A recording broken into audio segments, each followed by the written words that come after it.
Yves Guillemot, the CEO of Ubisoft, also known as the only developers pushing quadruple-A games, I'm sure you've heard of him, just said that microtransactions make the player experience more fun by allowing them to personalize their avatars or progress more quickly. Shouldn't really come off as a shock to anyone, but jarring to say the least. After all, this is the same company that tried to make Ghost Recon a battle royale, bring the world of NFTs into gaming, and openly admitting consumers are not entitled to owning content they paid for. The World Economic Forum is smiling cheek to cheek right now. While Ubisoft has their obvious failures and tone-deaf controversies, we shouldn't undermine the actual importance of what's being stated here. Do you remember almost 20 years ago when Bethesda was getting shit for adding horse armor as a DLC in Oblivion? Well, I don't, because I was a baby. But I remember first hearing about this a couple years ago, and it immediately came to mind when gathering reference points for this video. Apparently the add-on was $2.50, and you might be thinking, well, that sounds incredibly generous compared to today's prices. But that's the thing. This is an era when there was no dense free-to-play market with Fortnite clones and several niche titles that needed a sizable player base to survive. It was a very new thing to sell a product at its full price and offer paid content after the fact. But the importance is not in the price, it's in the value. More on that later. The reason Skyrim's DLCs were received so well is because the significance of what those expansions brought to the base experience. To receive new items, quest lines, features can drastically improve the package of a base game depending on the quality of what that content is delivering. Think episodes from Liberty City, Dragonborn, Phantom Liberty, Blood and Wine, etc. You'll even find people saying that purchasing content of this standard on a sale feels like robbing the developers. Talk about delivering genuine quality in a product. Now, I'm absolutely not one to fight for the billionaire or support cheeky rhetoric from devs and executives, but the blunt truth from this ex-Bethesda developer really put it into perspective. He essentially said for the team to be doing this kind of cosmetic add-on for the first time, there was no way to know how the players would receive it. But despite the negative feedback they got, it sold incredibly well. Doesn't that sound painfully familiar? Well, if you're like millions of fans of myself who have been waiting on a new EA Skate for quite a long time, you're likely skeptical of how it's going to turn out based on the mobile-oriented business model, presentation, graphics, etc. On a separate note, if you're a combat sports player, chances are you're familiar with Undisputed, which is a game I've given my opinions on previously, so I'm not going to get into that. And as far as I'm aware, 2K and Madden are franchises that are more mainstream than the last two I just mentioned. So the reason I bring these games up concerns my familiarity with the topic. What I mean by that is when I was growing up, I wasn't on World of Warcraft, Halo, Mass Effect, Gears, or Call of Duty when this shift in the industry was taking place. So I'm not going to act like I really know what I'm talking about in that regard. Instead, I was on Fight Night, Skate, PS3 to 4 2K, occasionally Madden, and when I did come around to attentively playing Call of Duty, it was Infinite Warfare. So nothing much I can say there. What I want you to do is go to the comment section right now and tell us about the experiences of you or someone you know as it concerns these games. Now, I'm going to leave out free-to-play titles and my thoughts on that for another day because that's a separate can of worms. When I first came around to the 2K games in about 2014, it was a year after the PS4 dropped, and it would be another 2 years before we actually got one. It was bundled with Infinite Warfare and Modern Warfare Remastered, and I distinctly remember the day after unwrapping it, we had a nice outing, went to GameStop to pick out some games, and ultimately I ended up spending the weekend playing NBA 2K17. Prior to 2K20, I actually had pretty fond memories of playing NBA 2K. I snagged 2K19 for $5 on the PS Store. We'll get to this absolute dumpster fire in a little bit. I had a decent amount of fun grinding my career and a lot of fun playing Park in NBA 2K17. While 2K's always been big into pop culture, they got Michael B. Jordan in for the career mode of the game. Like, that's some pretty cool shit. And the fan favorite NBA 2K16 My Career, directed by Spike Lee. Now, the story was no cinematic masterpiece by any means, but it was a pretty decent story, memorable story with emotional moments, and the narrative actually kept you interested and what was happening as it went on. And as for these two, well, okay, actually I'm kind of getting a bit off track. 2K13 is where this whole thing starts. So in 2012, my team came about, which was 2K's version of Ultimate Team FIFA had introduced in 2009. What otherwise used to be skill points in 2K12 turned into VC in 2K13. In my team, there was no special packs, promo packs, there was no MT system, so if you wanted to just play a bunch of blacktop in my career to buy some packs, in theory you could do that. And truthfully, the VC payouts were pretty mid like they have been for many years now. But even when the grind was very slow and unrewarding, the ticket to getting far in this game was that you had to put a lot of time in. This would not always be the case. 2K14 rolls around and things are moving quickly, ladies and gentlemen.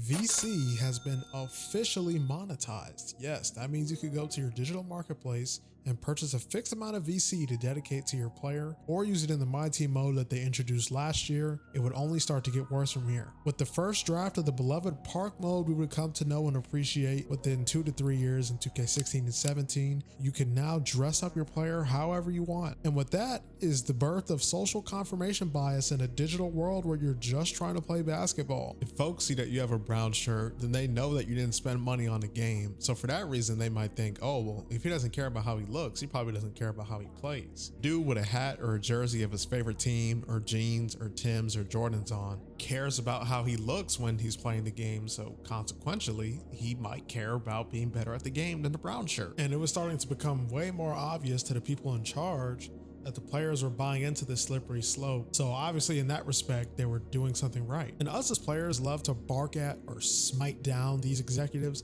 but the fact of the matter is this is literally our own doing. 2K15 rolls around and they created disparity within players by adding MT, which essentially means if you wanted to have a viable team as a no money spent player, it would take you significantly longer than the guy who shills a couple $100. Partially due to the fact that we've expanded the amount of packs you guys can earn. So now with rarities, it makes it even more difficult than it otherwise would have been to be a no money spent player in previous games. And so by stacking layers on this digital ecosystem, their metrics have shown them that the average player will just end up caving. And obviously due to the results of their numbers since rolling this boulder up the hill, the progression tuning did not get any better for no money spent players. It turns out people really enjoy gambling. In 2K16, we got macro transactions. You can now purchase VC at a maximum of $100. That is literally more than the price of the standard edition of the game. From 16 to 17, they introduced the archetype player build system that totally gets rid of the free-form point distribution that existed in older games. Instead of being able to tweak the attributes on your build how you saw fit, there were preset attribute limits depending on the playstyle that you chose, which consisted of scoring, defense, and facilitating. And of course, they felt the need to add on mandatory team practice to the already unrewarding gameplay loop with the doing work meter. And this made it so that even if you did have the VC, you would have to fill that meter, breaking the caps to continue upgrading your player. Ladies and gentlemen, behold the holy grail of egregious monetization, NBA 2K18. So when a neighborhood came to the game, it was so blatantly obvious the design philosophy was to waste people's time. You could smell the breath of Take-Two Interactive through the Gatorade boost that your player consumed. They started to lock cosmetics, animations, and transportation because the map was really this big now. It was a Destiny 2 social hub style map behind overall. And this progression system was building off of the foundation that 2K17 set with attribute caps. So this new system was called Road to 99. This was so egregiously horrible because depending on how high your overall was, the threshold